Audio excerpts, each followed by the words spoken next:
What's up, everybody? Welcome to the very first episode of the Roll Tide Cafe. I'm going to be one of your hosts, Jonathan Lewis. I'm Daniel Petty from the Opening Kick. And I'm Cece Payne, host of the Crimson Dynasty.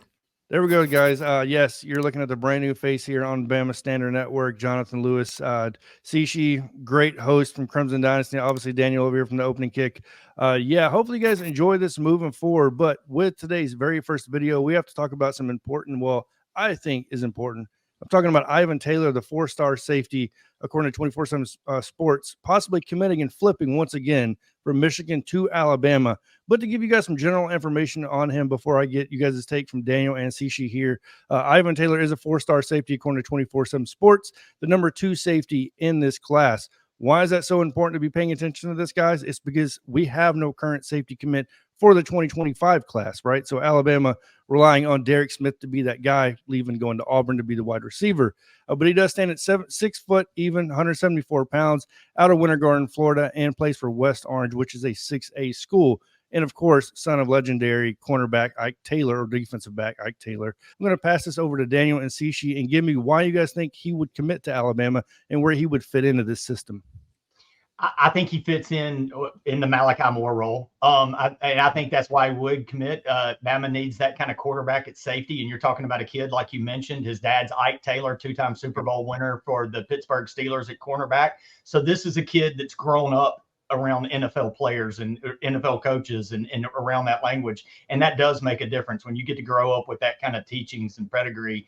You know, he's a high football IQ guy. He's not the fastest. He's not a 4.2, 4.3 guy. He's a 4.5, but he's going to be in the right positions. Malachi's a 4.5 guy, so you don't necessarily need that at safety. You need a heady guy that's going to have the defense in the right spot and have himself in the right spot. And I think he perfectly kind of fits that mold.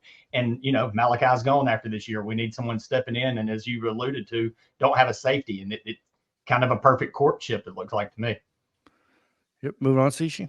Yeah, I'd have to agree. And I also like what I'm noticing is his mindset, more of the intangibles. You know, he stated that he believes he has his dad's instincts and that he's also he's touted to be able to work well with others, which is, of course, good from a teamwork perspective. But he mentioned that he wanted to make a big name for himself, you know, and kind of disassociate himself from his father, but he still wants to win his own Super Bowl ring. So I think having that connection with his father, but also having that drive to make his own name. I think that's exactly a part of that Bama standard that we look for when we're, you know, looking for new recruits. Now, one thing that stood out to me is that, of course, we all know that he committed to Notre Dame towards the end of last year, but it didn't stop there. He visited Michigan and Alabama in June of this year, and those seem to be the only schools that he really had interest in, but he decommitted from Notre Dame in July and he committed to Michigan. And so a part of the conversation or the ordeal is, well, what is he going to do? Do we really believe that we have a chance to flip him? I believe so. He's actually going to be at our game tonight against Georgia, and that's going to be huge. And I think that, you know, just him seeing that dynamic between Coach DeBoer, our new coaches, and him being able to see that we still have that Bama standard present, you know, I think that's going to be one of the driving factors, especially considering what's happening with the Michigan program. You know, it's not what it was last year. So I definitely think we have a huge chance of flipping him. Yeah, when you look at him, you know, he was at Michigan, committed to Michigan now for a little bit, and now that you kind of seen what Michigan is, and I think that's what a lot of these players are doing. You look at Justice Terry, now you look at Ivan Taylor. It's more of along the lines of, what is this program going to look like with these new head coaches? You're talking about Kalen DeBoer, obviously Sharon Moore, and these guys. And I think a lot of these recruits are kind of waiting and seeing on what does this Kane Womack defense look like, and how can I be featured in that if I am a Justice Terry, if I am an Ivan Taylor, and players like that. But just to give you guys some quick information on him, I've watched film about Ivan to ad nauseum at this point. From what I can get in 24/7 Sports and On3 and these other sites, guys, he can cover a lot of ground. Like Daniel said, he runs a 4.5, 4.25 shuttle, right? I believe it's an 11.63 100. So the guy is prototypical, in my opinion, from a safety position aspect as far as numbers go, right? He is he plays in a 2 deep zone scheme right now. When you look at, and you mentioned Malachi Daniel, he plays exactly like him, right? So he covers a lot of ground. He's not afraid to come in the box. He's not afraid to make an open field tackle. Great hip movement, fluid. I mean, in his IQ is supposedly through the roof. He's definitely going to be a leader and a guy you can kind of rely on if you're Kane Womack as far as the back end goes, because we know these safeties. You look at Minkah Fitzpatrick, you look at Malachi Moore, and now even to an extent Keon Sabb. They have to become the leaders of this defense up to the linebacker position, right? Not so much the defensive line, but getting people in position, calling the plays and stuff like that. But with that being said, yeah, that's all I got as far as Ivan Taylor. I know he's going to be at the game, like you said, tonight, Cece. I think it's something you guys need to be paying attention to if you aren't already.